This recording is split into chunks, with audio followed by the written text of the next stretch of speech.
All right. So, Christian dads, you are the leader of your family. Are you moving closer to God? Are you running away from Him? We are becoming better dads, learning from each other, experts, athletes, ordinary and extraordinary. We learn from our successes and our failures. There was only one perfect man, and Yeah, that's not us. no. So we strive for progress and not perfection. We are Christian dads. And Meredith McVehil, you are on the Christian Dad podcast. So excited to have you with us. We are blessed to have you a certified Dave Ramsey coach. Mhm. You got a wealth of experience with good finance and bad finance. You got a wealth of experience with your faith life, with your health life, with raising kids, all kinds of different things. So, with that said, everybody, glad Meredith McVehil is with us, certified Dave Ramsey coach. And I'll let you kind of open up, tell us a little bit about you and family, and you know, wherever you want to take your little explanation of where you are now and why you're here today. Oh, great. Well, Dan, first of all, thank you for having me on the podcast today. It's really an honor to walk alongside you and watch you kind of grow. And we've talked about this for you for a while now. So I'm really excited to see you implement this. You're such a first-class implementer in so many ways. So yes, I'm Meredith, the money coach, and born and raised here in St. Louis, moved away to Chicago after college, had $200 in the bank, had 3 jobs to pay the rent, and lived on Michigan Avenue, which was fabulous. Really learned a lot about money there, or so I thought. And then moved back here in the early 90s, where I was the marketing director for McBride and Son Homes, and then had a really solid real estate career in new home construction, which I loved. Took some time off to be a stay-at-home mom. And then my former husband and I decided to run our own business. It was a dental lab, and it sounded great. We didn't have the cash flow to support it, and it was probably one of the biggest money lessons that I learned being a small business owner and having to cash flow, et cetera. And Dan, I share this because I want to kind of share why I'm so passionate. My mission is to crush debt in the St. Louis area. People are burdened and have this underlying anxiety, and they want to take control of their money, but they don't know how. And so my mission is to walk alongside people and guide them to help, because I've been there. So my job is to come alongside people that are experiencing what I experienced for years. And so we owned this business and we couldn't cash flow it. And all of a sudden we were upside down on a house in North County, and I can't hear you. Whoop, you muted. What does that mean when you couldn't cash flow? Tell me. Okay, good. I mean, So, I understand that, you but know, like, there's some emotion behind that. that's right, exactly. So you have a beautiful home in 63005 zip code, and you have 2 little boys, and you have bills to pay, and then you have a business also in the 63005 zip code, and we had more bills and more demands on our money than the money that was coming in, so we couldn't cash flow. So So not then logically, what do people do in that situation? freak out, panic, don't sleep, and borrow and get themselves into further debt, right? Got it. So what happened was we had 35,000 in, we were upside down on a real estate property because I overextended us buying a real estate property, trying to like help out the cash flow situation. It was just like robbing Peter to pay Paul. So all of a Hmm. sudden we couldn't pay our bills. Very scary. And we ended up taking a class. We prayed about it, and we heard about this Dave Ramsey class called Financial Peace University that was offered at our church, The Crossing. So he and I took the class and implemented the baby steps to dig ourselves out of this hole. We had no choice. We had to do something, or we were going to have to sell, downsize. We didn't know what we were going to do. Coupled with that, the stress of all of that led to me I got breast cancer in 2010. I firmly think that it was because of the stress of the situation. And God is good. I was completely healed from that. And it took us about almost 3.5 years to pay off the 35,000, again, using Dave Ramsey's principles, which is to live on a budget, cash flow your life, and don't get yourself into debt. So I just really, it taught me a lot. That marriage didn't survive. So then all of a sudden I was a single mom with 2 kids. I got to stay in the home in 63005. I say that because it's an affluent area and can be kind of hard to pay the bills, but I was able to live on a budget with the income that I did have coming in. And then am happily remarried now, 4 years June.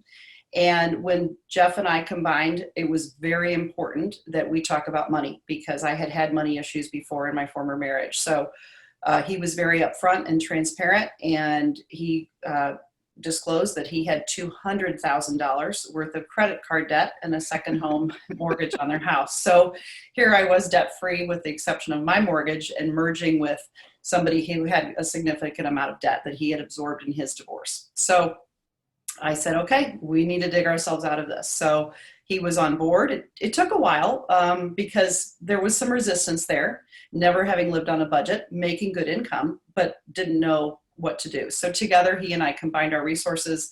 I had gotten another job at that point, and we paid off $200,000 in just shy of 2 years of credit card debt and a second line of second mortgage on our home. So that's why, because I've been there before, Dan, I'm so passionate about helping people because I've been there, and it's hard, and there's just no shame. There's no guilt. We all have made money mistakes, and it's just time to dig ourselves out of that hole and to create a life of financial peace, which is completely possible, no matter the age, no matter the lifestyle. So, Yeah.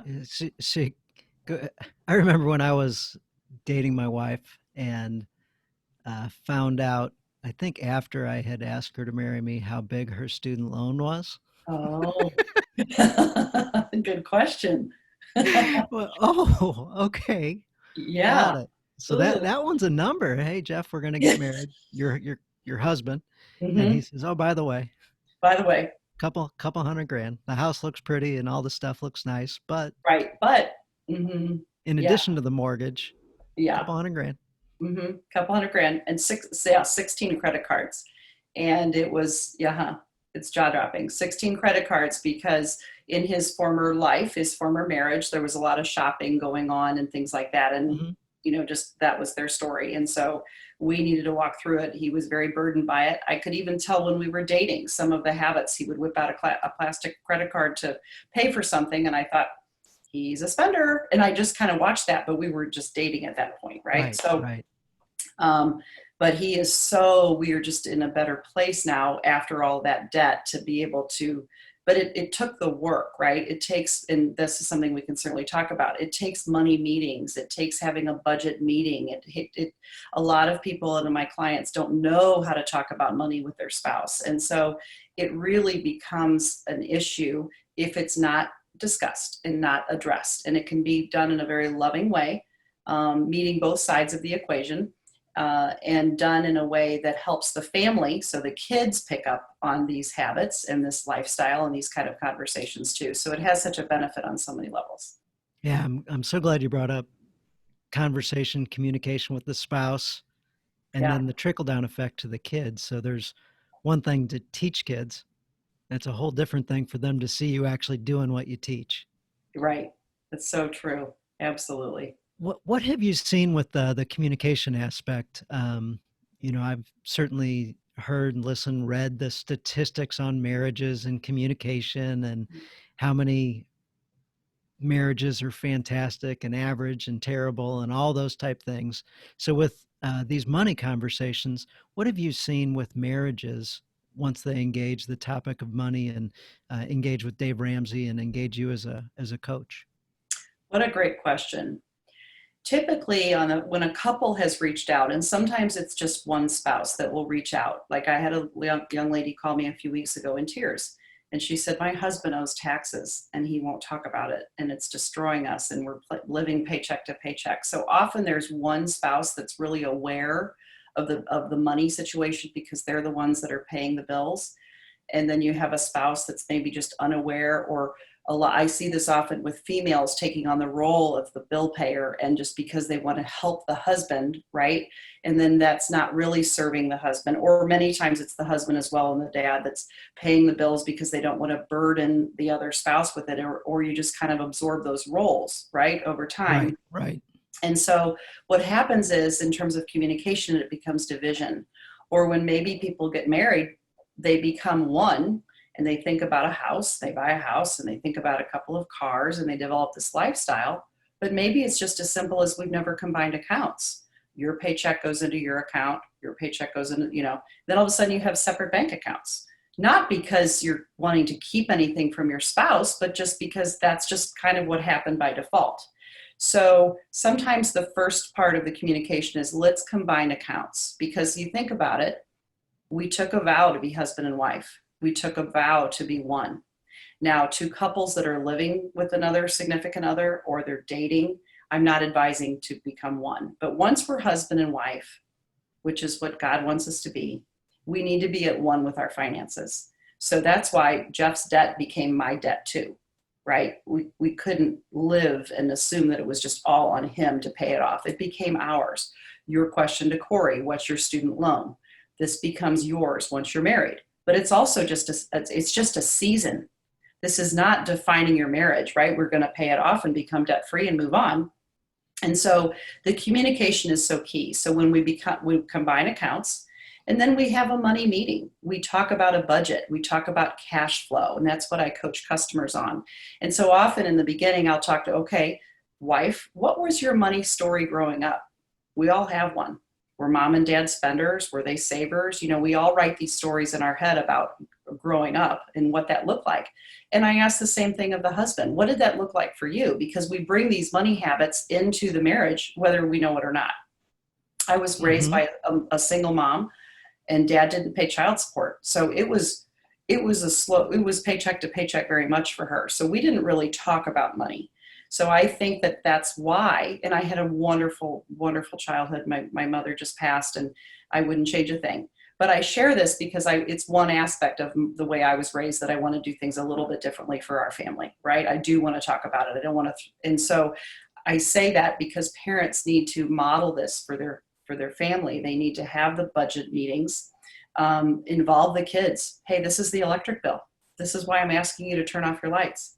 This is the water bill. This is why I'm asking you to take a shorter shower. I mean, these are the realities of what it takes to run a home, right? So when we're talking about it as a family, and we're talking about, hey, Joey comes to you and says, I'll say my son's name is Christian. He's 16. He loves clothes. Hey, mom, can I get some new clothes?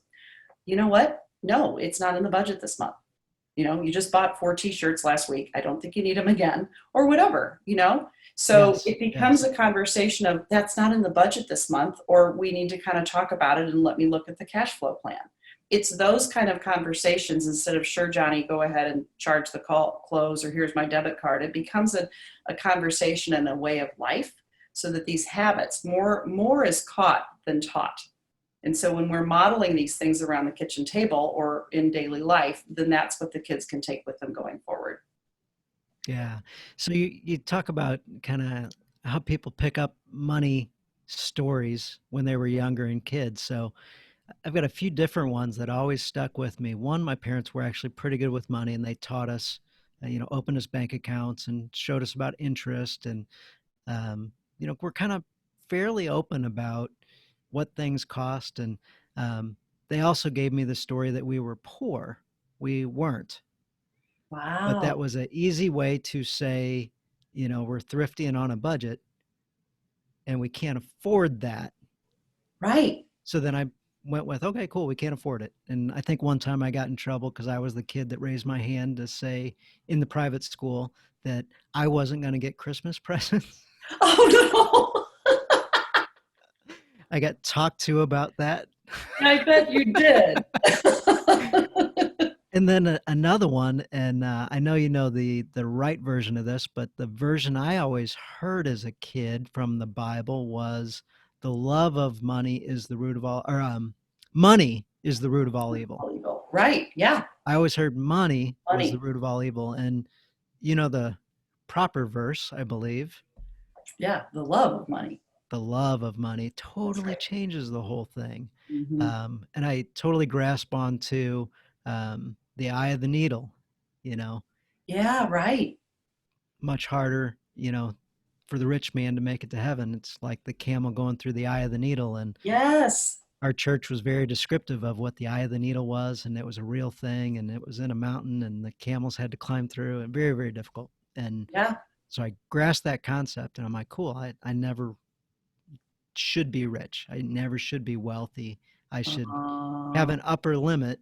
You and I talk about upper limit things in the past, yeah. but Right.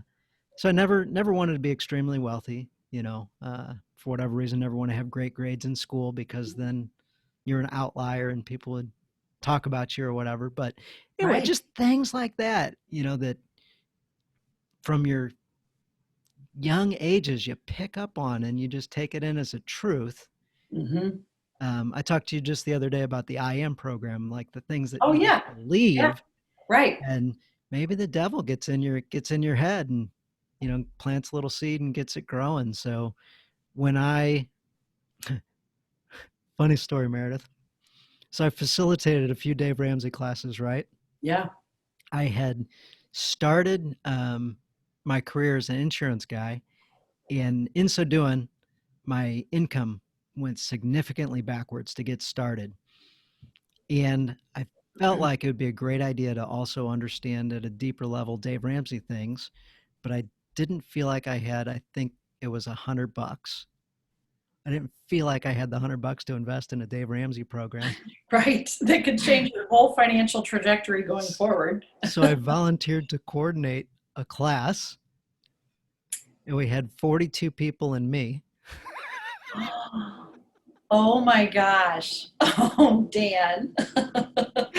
So it was awesome. It was a ton of fun, and we had a lady up front that was a widow, and she had all these money troubles, and we had this other guy in the back, and he made 300 grand a year, but he sent four of his kids to private school, and he says I'm going in the red every month, and so it's just very interesting dynamic in this class, and it was a blast. And to this Oh, day, people see me and they say I'm so thankful. All I did was push a button and answer a few questions. It was the Dave Ramsey material and the fact of couples working together to get through some of this stuff. But yeah, that was my start. Like I'd always paid attention on the radio and internet or whatever. Picked up this Dave Ramsey stuff, but my way where I went through the course was yeah, as a by fault. facilitator first because Right. Because you're broken. Yeah, that's I kind was of being a thrifty. That's right. That's great. And financial piece is a wonderful, wonderful class. And for the listeners out there, I want to share that if they go to daveramsey.com/hope, he is offering that class that you had to pay $100 for free. It's a 2-week trial now. There's 9 lessons. You know it. You can Wow, watch that's it. Your awesome. kids can watch it. It's amazing and it's free right now. So they're really just during these difficult times wanting to encourage people to learn. Take the time now. Have your kids watch it. It's really great. And what daveramsey.com/hope. /hope? Okay, Uh-huh. I'm gonna put Yep. that in the comments so that daveramsey.com/hope. Got it. Hmm. That is awesome. Isn't that great? Yeah, it's That really is great. incredible. He's been doing that for a while. So it's a wonderful class and people can take it virtually. And then there's all kinds of opportunities now as coaches and whatnot. We can offer the class virtually as well. So that's kind of a new thing that they're offering. So I'm looking forward to doing that here locally as well going forward. But I wanted to let any of your listeners know that they can go take the class. It's 9 video lessons. It's funny. They've revised all the videos. So it's got Dave I've Ramsey. seen the new videos. Yeah, the new videos are They're great. great. They're great. Chris Hogan, who's the expert on retirement, Rachel Cruz, who's Dave's best-selling author and daughter. It's just a wonderful, wonderful class, as you well know. So, Yeah, yeah, they still run it at the church, and so I'll go and I'll help out, you know, from time to time. And the new videos are up to date compared to the old ones, which talked about technology that just doesn't really exist anymore. yeah. So what other Dave Ramsey's faith based and everything. So Mhm. are there some faith based things from the program that strike you? That was the one that struck me, was just learning to add the beginning for the love, of. Yeah, right. I think so. Good question. That as you were talking about scripture, and this is a faith-based program. It's really what happened to Dave. Just a little bit of background is and you know this, he went through bankruptcy. He overextended himself in the real Hmm. estate world as a gentleman in the mid-20s with a family, and they were coming to take everything. So he and his wife had it. They said, you know what, we're going to find out what God says about how we want to handle money. And the biggest thing that he learned is that there is a scripture that talks about that the borrower is slave to the lender. And so when you Yes. think about it, if you borrowed money to buy a car, for example, you're working to pay for the payment, right? Mm-hmm. We are working to pay for the house over our head, the roof over our head. I mean, all of these things, we become a slave to the lender until those things are paid off. Can I So give you an that, example? yeah, So sure. in college, I got a credit card Okay. Yeah. because my super great friend Dan says, "Let's get credit cards." Ooh, ooh. As soon as he got his, he says, "Let's go to Florida. We've got money." So he's a free spender, and I wasn't. However, I always wanted to make sure I had a balance available so I could always spend on it if I wanted to.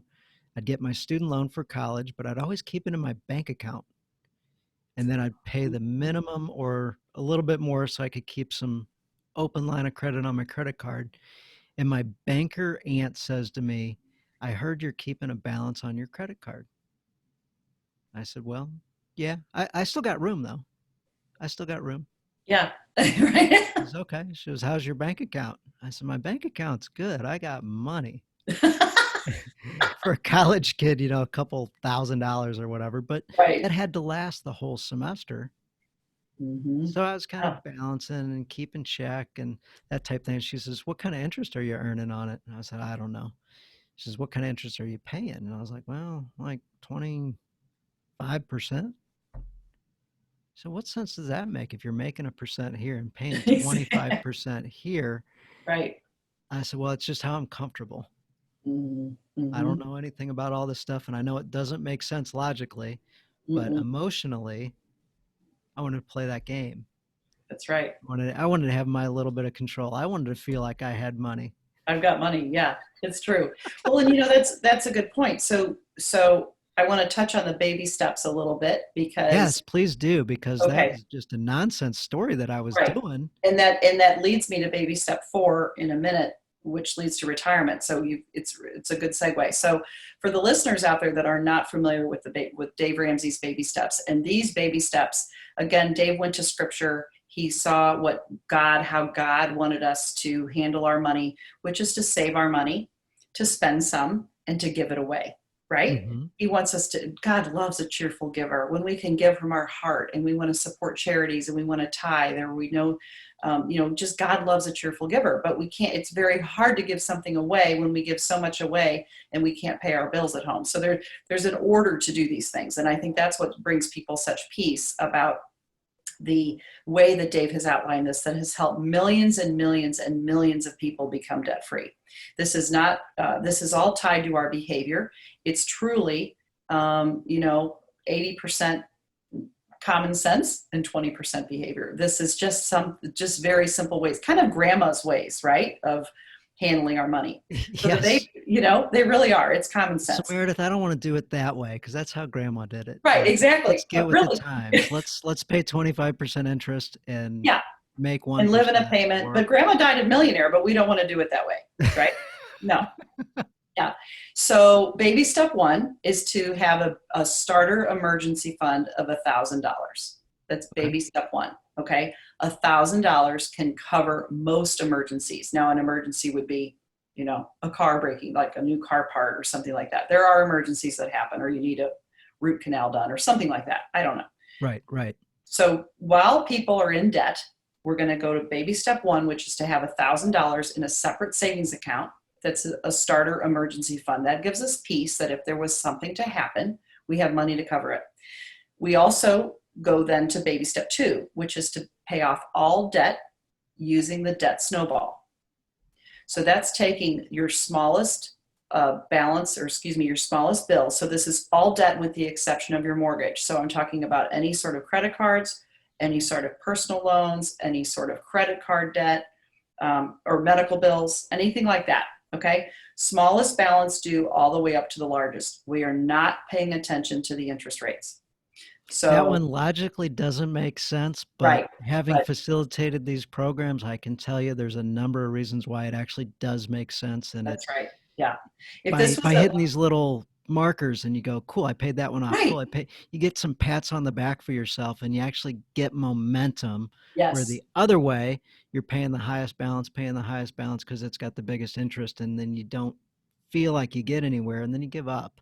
that's That's right. what I've seen over time and the habits that I've seen. And when people actually just buy into the baby step and just Just pay do the it. smallest balance off first, clear one bill out, take that money, apply it to the next, like you're talking about, I've seen that work a lot. Yeah, The millions other of people. way, even though That's where. mathematically it makes sense, No, it's right. not the human way, the emotional way that gets us to the success level. So I just want to jump in and say, Yeah, if you it think it works. doesn't make sense to do what Meredith just say, I agree. Yeah, right. Oh, But you're right. It's the momentum, Dan. You're yes, exactly right. Of just, okay, we paid this off, and then look, we can pay this off. And as Dave likes to say, if this was a math problem, we wouldn't be in this mess to begin with. If you want to think logically, you wouldn't even be in this mess to begin with. So forget logic for this. Go to the emotional and the psychological wins, which tells your brain to keep doing it over and over again. So that's baby step 2. Now, the average debt snowball takes 20 to 24 months to pay off. So this isn't quick unless people have a lot stocked away in savings and they can apply that savings to the debt and go forward hmm with that. But it takes time. That's why we need to be on a written budget or a written cash flow plan. Now, a cash flow plan is going to be different month to month because May might be a little bit more expensive than, say, February, right? yep, So we always have a written cash flow plan. And I was just coaching this last night. A budget that works for one month, again, is going to be different than a budget for the next month. They're fluid. Money flows into our life and money flows out. So every month needs a little bit of a guideline around it or a budget. So we really get a tight budget in place, and that's what I work with my customers on. And then baby step 3, once we're out of debt, then we build up that emergency savings of 3 to 6 months of living expenses. We know we have a budget. We hmm know roughly what we need to live on. So the more predictable our income is, you can maybe go to like a 3-month cushion. The more unpredictable or commission based your income is, then you might want to have more peace of mind with a 6-month fund. So hmm then, or savings account. And again, this is an investment. We're not throwing it in the stock market. This is truly money that's in a savings account for just your rainy day fund, what grandma would call right. it, right? And I at would that point, call, you can make decisions as opposed to being forced to make super risky stuff like you did before to try to right. stay up. So, like, Exactly. And the benefit of, so, okay, the benefit of having a savings account, all of a sudden I can go to a higher deductible on insurance. I can call you, my insurance person, and say, Dan, I can go to a higher deductible now, which is going to save money, right? yes, So there's so many things, benefits of just having that peace of mind fund, right? the Again, emergency shows up in your life. and I would call COVID-19 an emergency, Yes, yes, right? absolutely. This is your pandemic fund because historically speaking, every 10 years, there has been some sort of crisis. There has been hmm something. And I'm Yep. not trying to be negative. I'm being realistic that life is going to happen and we need to be prepared for it. So it's you're insuring your life, you're insuring your family with this emergency savings fund, which is so key. So Yeah. then we get to So baby. think about what Meredith just said there, everybody. Every 10 years. So look back on your life and see if you've had a major expense show up every 10 years that maybe was planned for, maybe wasn't planned for, but something big that you went, wow, that's a dollar amount. It's a right. How am I gonna do that? Yeah. And now with this pandemic, which we don't really know what's going to happen, for the people that did lose their jobs, then they have some peace that they at least can pay their bills, right? And I Yes. want to touch on one thing. We want to always, when we're prioritizing our spending and we're on a budget, we want to always take care of the 4 walls. So the 4 walls are our mortgage or our roof over our head. So hmm mortgage or rent. We're always going to take care of food to put food on the table. We're going to keep our lights and the water on, and we're going to pay for transportation. So that would include a car payment. So Okay. as people are hearing this, I want them to know that we prioritize our spending. So we always want to take care of those 4 things to give us peace. We need to maintain dignity as we get ourselves out of debt. Then okay, we've talked about 1, 2, and 3. So then we go to baby step 4, which is invest 15% towards retirement. So that takes me back to your wonderful example of the interest rate on your credit card, right? Right. So I have many clients that call me and they're having trouble paying their bills, but they're investing over on the 401k, which is a wonderful idea. And they're getting a match from their company and they say, oh, wait, and my first coaching advice to them is we need to pause the 401k. Wait, what? You're telling me not to do that? I'm saying not to do it for right now. So I have a customer, he works at Boeing, and he needed to pause his 401k because of some significant credit card debt. This has added another $2,000 to their income every month. They have just shortened the length of time that they're in debt. They're now able to cash flow $1,500 more a month towards their debt, which we did the calculation last night. He's like, oh my gosh, I see it now, right? I can see. So it's not, So we're just pausing it. if that's credit card debt, you're 13 to 20 something percent interest. Right. And that's tax free.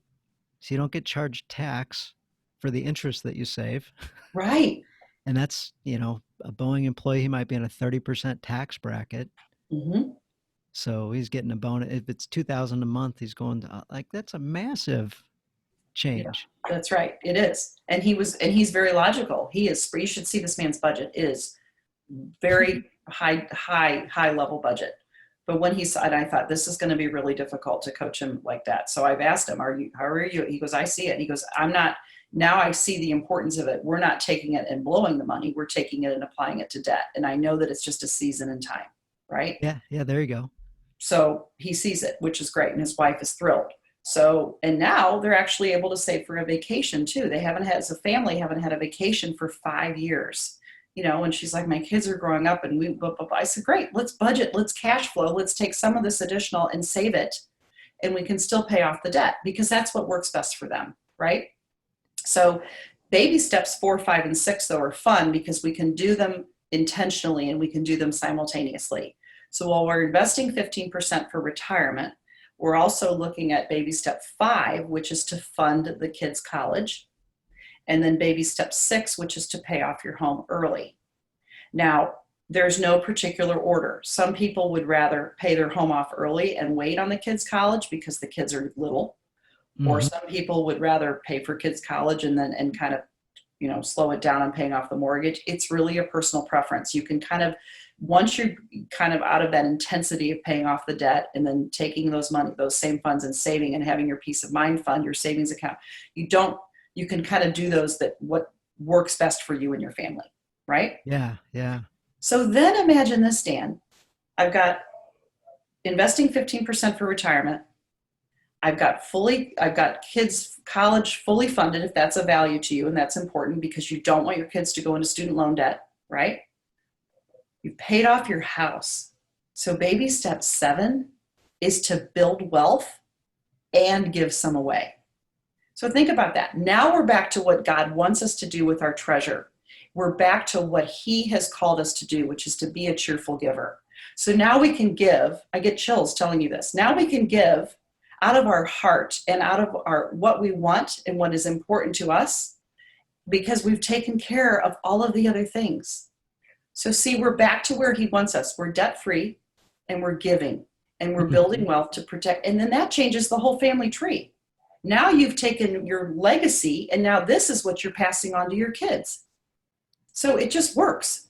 Not only can you pass money along, but they've seen the habits the whole time anyway, and they're probably going to be all right. Exactly. Right. I mean, I will say, despite the fact that mom was a single mom, she did get to remarry. And then she had saved for my college. And so I graduated without a college loan. I didn't even think that there was a student loan as an option. God love her for doing that for me. What a blessing. I share that because it's possible. And I want to really caution the dads that are listening. Do not let your children go into student loan debt. It's a $1.7 trillion problem. People are graduating from college with like a mortgage payment before they even have a job. And you're robbing them of their future.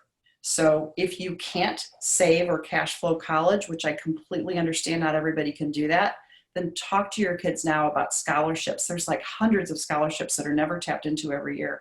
Talk to them about the A+ program in community college. Yes. Talk to them about, not getting into student loan debt and maybe working your way through college, those kinds of things, because the student loan crisis is truly a crisis.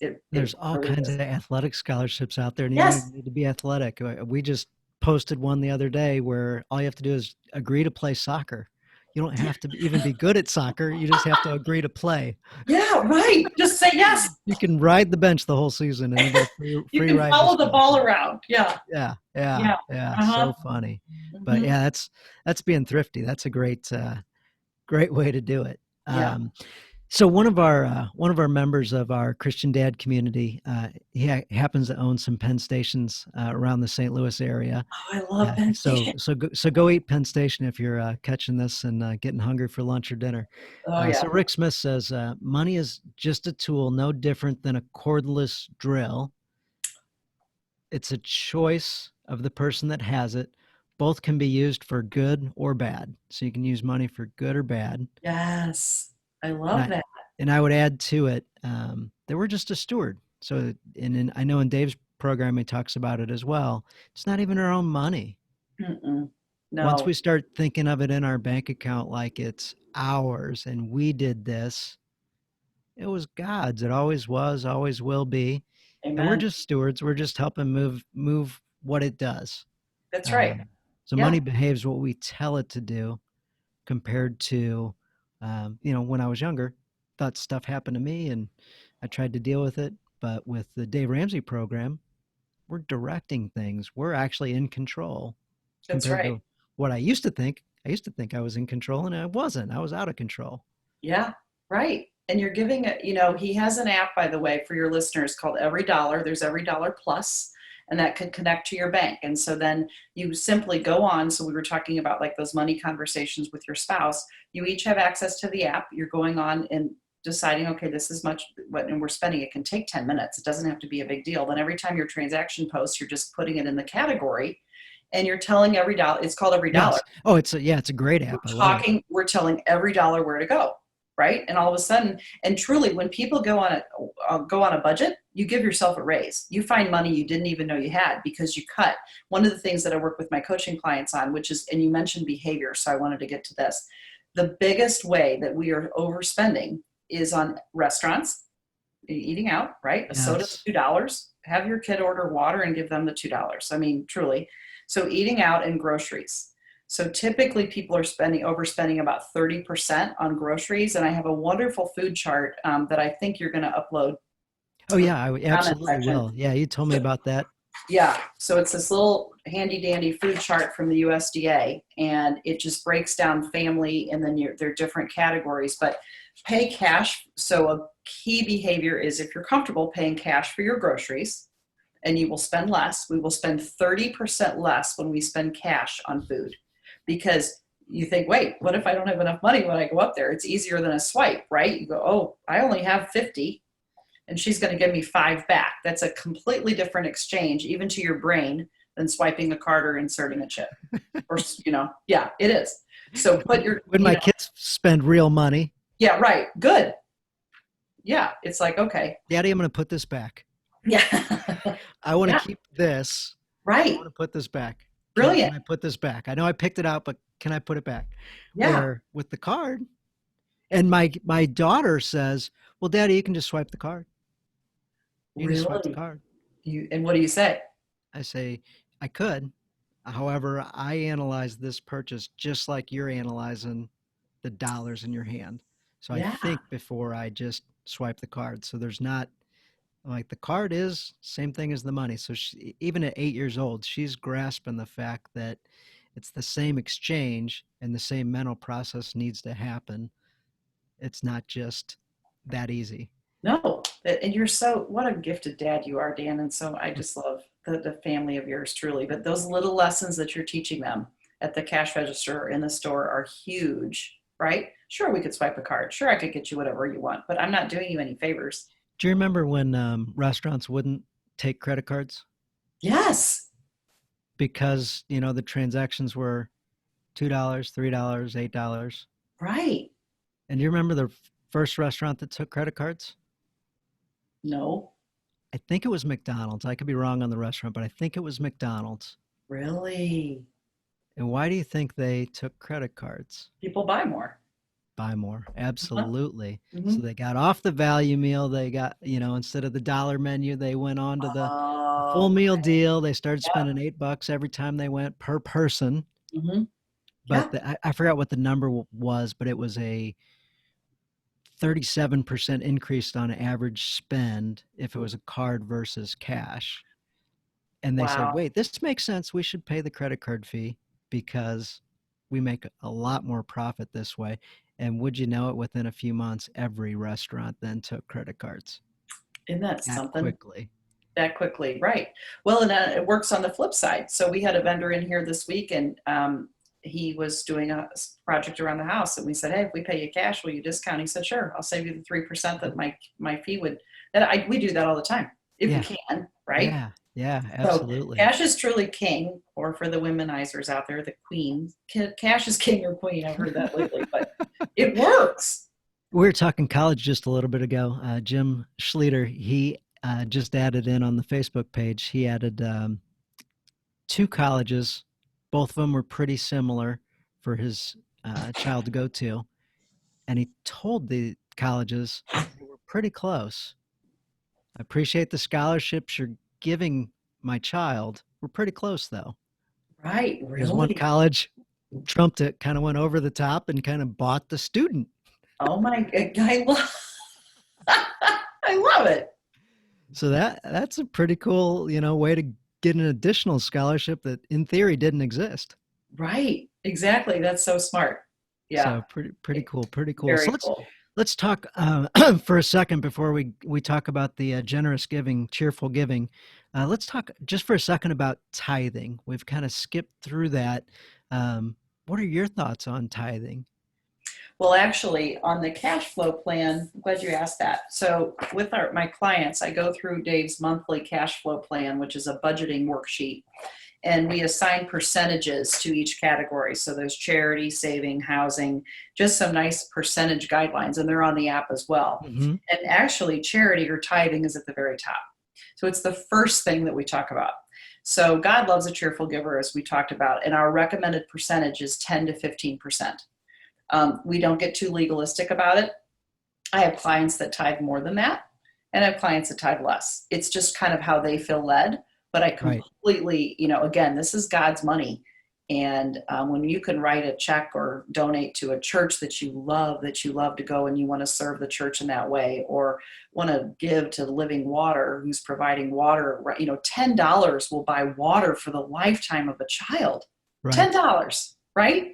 That's a trip to Panera. I mean, really, So I just always encourage giving to whatever people feel led to do. And if they're not really sure, I encourage them to pray about it and see what kind of dollar amount lands on their heart. And again, every month is a little bit different. If we don't have as much coming in, maybe we give more. And if, you just never know. Everybody is just a little bit different. It's very personal, but I always encourage it.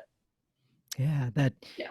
giving, whether it's Giving. the tithe, whether it's a charity thing, whether it's the generous giving as you're uh, through the baby steps, Yeah. that giving is such a big deal because you get so many good feelings that come back to you. Like, Mhm.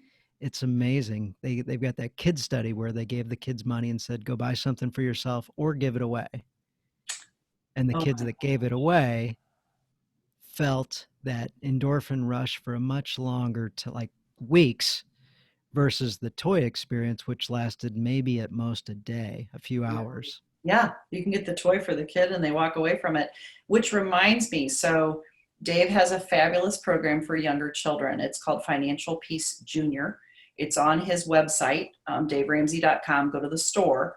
And we had this for the boys growing up. And there are storybooks there's actually a character named Junior. And Junior's in these books. He's the character, and he's like at the carnival, and he spends too much money, and then he can't get his favorite prize as he's leaving the amusement park, or all these different things, right? And then he's out of money, and he needs to earn money for a bike that he wants, and then his dad won't give him any more. And there's just really key lessons in these books. I highly encourage your listeners and viewers out there to buy Financial Peace Junior. But in the kit, there's also chore charts, and then there's envelopes: give, spend, and Yep. save. Yep. So again, the kids can learn this idea of, okay, We use the three buckets at yeah, good, what we call right, them at the house right now. Yeah. yeah, it's so great. And I remind the boys, like, okay, we're making money now. what part are we going to give back to God? So it's really great because it just encourages that giving from a very young age. So I My really love that. my kids did some stuff the other day and made some money. Decent little chunk for kids, They made Good.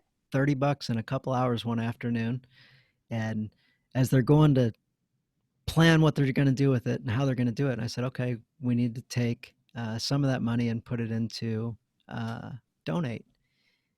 My daughter looked at me. She goes, no, no, no. We do that with the allowance that we get. I said, yeah, I know we do.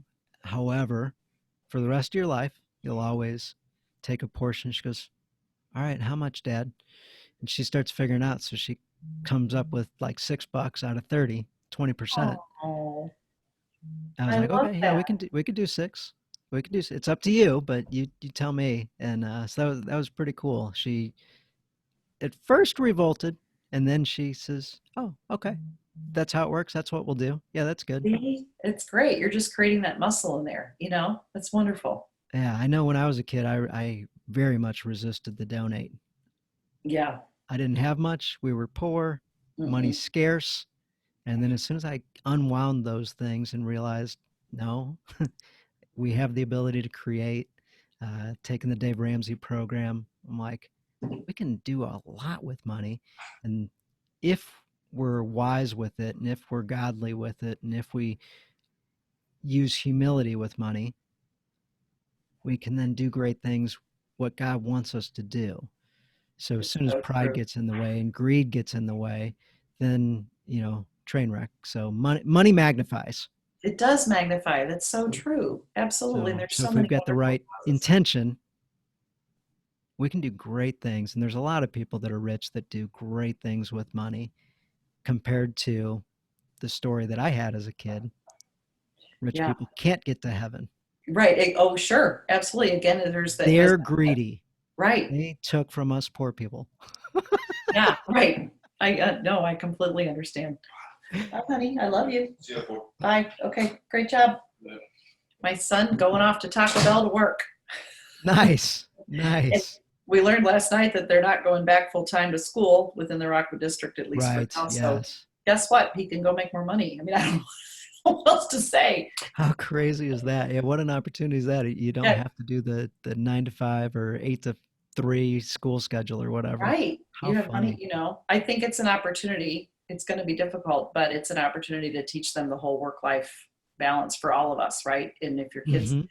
it's anyway. That's a great conversation. I love it. That's something I haven't heard other parents talk about quite yet. Because this reality of online school is new. Yeah, Like this right. just happened. This just happened. Now, again, I've got 16 and 17-year-olds. For the people like yourself with little ones, it's a whole different ballgame. Yeah, yeah. But there's a lot of opportunity out there. Touching on baby step 7, and for those people that have the paid off home and are striving for that, people call into Dave's show and they say, okay, we've done it now, right? What do we do going forward now that we're entering baby step 7? And what he advises is, again, it's a sit down with your spouse and you just kind of go on percentages and go, okay, well, we have this much coming in. What do we need to live? What's lifestyle? What's maybe something that we want to buy or whatever? Are we going to, and we invest? And then, so that's the first part. Then we look at investing, continue the investment to build the wealth, right? And then we look at how much percentage we want to give away. He likes to recommend, the 30-30, whatever, but kind of breaking it down. However, maybe you do 30-30, 30-10, whatever that looks like. But again, you're always communicating with your spouse about what that looks like for you going forward. So we're always on the same page. So I just want to encourage people in that. I've heard communication is good for marriage. Yes, exactly. Imagine that. Yeah, that's right. Yeah. Oh my gosh. Mhm. It's And usually, in a marriage, usually there's one that's a dominant spender or called the free spirit. And that, because I think spender kind of has a negative connotation. right, So in right. Dave Ramsey lingo, and you know this from Financial Peace, we have one that's called the free spirit and one that's called the nerd. So the nerd is just that person that loves the budget, loves the lines, likes to fill it all in, isn't as likely to spend as the free spirit that can go to Target for one thing and come home with 20, right? Right. Like we all do it. I'm married to a free spirit. And then there's some of us that have a little bit of both. So Transparency, Dan, if you get me in a golf pro shop, I become free spirit. But if I'm at Aldi's, I am sticking to the list, you know? So Right. we have, a lot of us have a combination of both. So for those couples that are wanting to have these money conversations, honor the fact that your spouse is the way that they are, instead of, oh my gosh, they are so tight, he or she won't spend a dime, and oh my gosh, he go into the store again and he blew all this money. That's the way they're fearfully and wonderfully made by God. And usually, often we are attracted to the opposite. So I look at like a balloon bouquet. You've got these big fun balloons. Those are the free spirit. And then the nerd is the one that grounds, like the weight at the bottom of balloon Right. bouquet, right? So there's a purpose for each of you in this. And often the nerds are the ones that are paying the bills, and they have this need, this want to take control of the money, and they're irritated by the spender or the free spirit. Like, Yes, don't for they know sure. we have these bills coming in? And then this resentment builds up, right? Where we can And it's eliminate. unspoken. Yeah, It's yeah, expectation. right. It might be Rolling up, spoken, but it's grumbling, yeah, contempt. contempt. Oh my Yes. gosh. Yeah. All that kind of stuff. So when we come together and have a conversation about budgeting and about the free spirit, we give permission. So a budget or a cash flow plan is permission to spend. We're not saying don't spend. We're just saying spend within limits, right? We had a Top Gun instructor on the show. I believe you know him, Oh, yeah. So Rob. cool. Yeah, Robert Teschner Cujo, Mm, and he wrote the book for the military and also now the business world, Debrief to Win, and it's talking about what we did, talking about the mission, those type things. And his wife says, "How come we don't do this as a family?" really? And she says, "This is a great book. How come we don't do this as a family?" He says, "Man, that's a great idea." So they do just what you're talking about. They team up on the finances. They team up on all of the things that are important to the family, including the kids' lives. Mm, So cool. This yeah, is important to you. Let's team up on this. What's the best way we can maximize this? Let's hold each other accountable. Let's have open conversations. And it wasn't that they had a bad marriage before at all. They had a pretty good marriage. But sure. now, oh my goodness. Yeah. Right. And that's really great. Again, involving the kids, I love that. And I was talking to a dear friend this week, and she was talking about how as a family, they calendar. So they include the daughter every Saturday at 1 o'clock, and they're calendaring the whole week because she's starting to work now. And, da, da, da. And I thought, that's so smart. I calendar with Jeff all the time. Why wouldn't I calendar with my boys and their work schedule? Right. Yeah. So Yeah. there's just so many ways there's just such and power in that. Right. And so I think to Yeah, and have that's a money simple one too. conversation. We're Yeah. just talking about time and Right. places and Yeah. responsibilities. Right. And so That it's, gets overlooked by many. yeah, it's just about the communication. And there's a study out there by the millionaires. Well, a couple things. One is there's a great book called Everyday Millionaire by Chris Hogan, and Okay. they studied 10,000 millionaires across America and just did the research on them, the really down and dirty research about why are they millionaires, overcoming some of the myths. Like, did they inherit it? Most millionaires in Most of America, them did they not. did not inherit it. It's just kind of a preconceived notion that we have. But I bring this up because most millionaires spend 5 hours a month talking about their money, either looking at it, doing the budgeting, Hmm. researching, reading about it. 5 hours a month about our money, right? And it doesn't have to be big and heavy, but let's talk about it and make it a subject instead of putting it under the rug. Right. Yep. So, yeah, Yeah. so What you important. pay attention to is the direction you go. So Yeah, I love that. Right, there you go again with another great quote.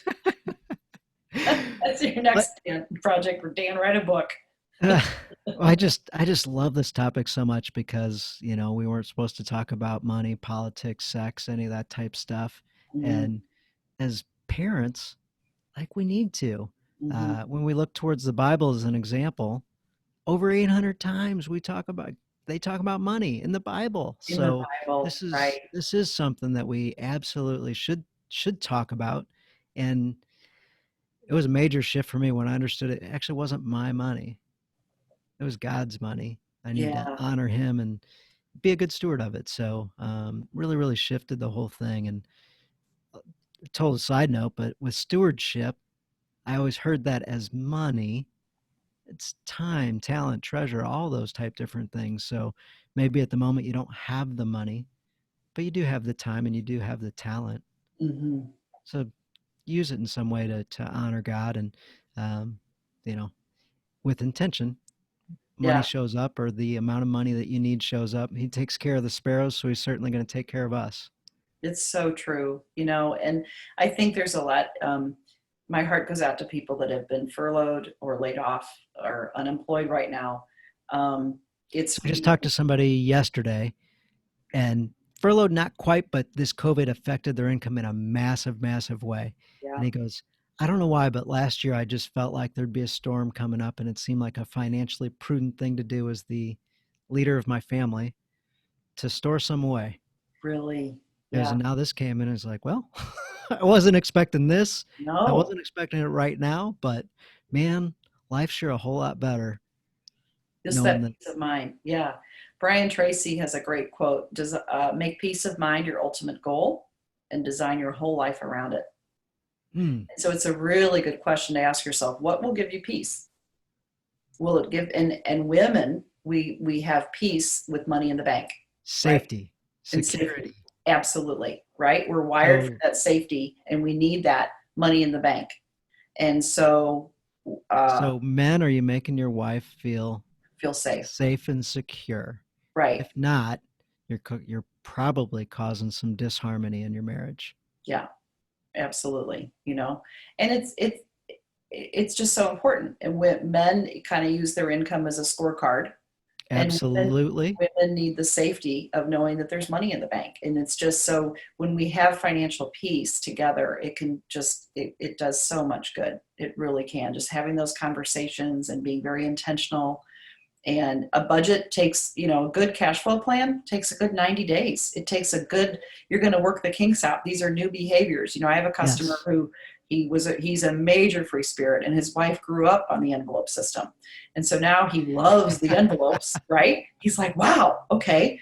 And it gives them permission. And so they have a food envelope, and it's their grocery money and their restaurant money. And so if they've saved on groceries that week and they want to go out to dinner, great, the money's right there, right? Yep. But Yep. they're on the same page, and she feels so much better because she was raised with the envelope system. Her dad did this, and then husband has been spending more, and now he reached out to me and said, hey, let's work this through. They're going to be debt free in probably a year and a half of all their credit cards and the cars and all that, and they'll be working on paying off their house. That's And awesome. she feels so much better. So there's just, it's such a win. It's such a win to just work together with your spouse and teach your kids and model these things. And yeah, so I'm obviously so passionate about this. I could go on and on. Yes, yes. So we'll close it out here, but you Yeah. brought up a great point about the scoreboard. Men, if dads in this group, if money's the scorecard, the only scorecard, if that's the thing that's driving you, and I'm guilty of it, I thought as a husband I needed to bring home some money, and if I did a good job of that, I did a good job. Mm, A plus. There's a whole lot of other categories, and that one's an important one, but it's not the important one. Taking care of your wife, taking care of your kids. Um, I heard Kurt Warner on a podcast the other day talk about, as a father, our most important mission is to have our kids know that we love them at the end of every day. oh, Like, God love his that's a heart. huge deal. So pretty cool. But the scorecard is not the paycheck. Mm, It's no. not the paycheck. It's not the end all and be all. Mm-mm. We'll finish off with a challenge, but before we do, have you got any parting thoughts or anything that you'd like to share? Thank you. So a couple of things. I want to make sure to encourage people to download the food chart. And I also have this other thing that I know you're going to add called the do's and don'ts of what to do with your money now. Okay. So Yes, yes, please. I'll get so that that's uploaded. perfect. So those two things.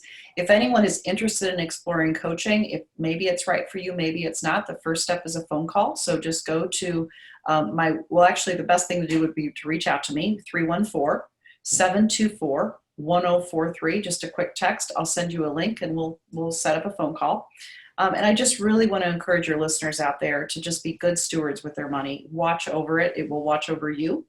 And you can really create a win-win in your marriage and your life for your family when we watch our money. So such an honor to be here today, Dan. Thank you so very much. Well, I appreciate you coming on. You're the first female that we've had on, so Yay! And we're going to crush debt in St. Louis together. Absolutely. So yeah, thrilled to have you on and knowing your background and your history and where your heart is and everything. Just so wonderful. So the challenge, men, dads, is take a look at your money this week. Mm. You know, whether it's in depth or just a quick view, but I encourage you to reach out to somebody, whoever that somebody is. Maybe it's a spouse, maybe it's a brother, sister, maybe it's a significant person in your life. Maybe it's Meredith. I don't know. Maybe it's me. But reach out to somebody and have a real conversation about maybe it's your upbringing, maybe it's your current money, but have a money conversation with somebody where you're just real and raw and, um, see where you're at. Maybe you're already to the generous giving stage. Maybe you're at the saving up to buy a house, whatever it is, but have a conversation with somebody and, put together a plan. But you can't have the plan until you start understanding what you have and including somebody outside of yourself so that you've got some wise counsel. I say it all the time, but have some wise counsel. And if you're married, be a team. Uh, Cujo is coming out with a book about teaming, and be a team with your spouse. Be a team and grow this together. Take care of God's money and realize it's God's, not yours. So awesome. Well, thank So you well very much, said. Meredith. I very much enjoyed our conversation. I'm glad we were able to record it and broadcast it live, and Absolutely. look forward to many people being blessed by this and changing some lives. Absolutely. Thank you, Dan. You bet. Appreciate you so much. Absolutely. Thank you, Meredith. Bye Mhm. bye.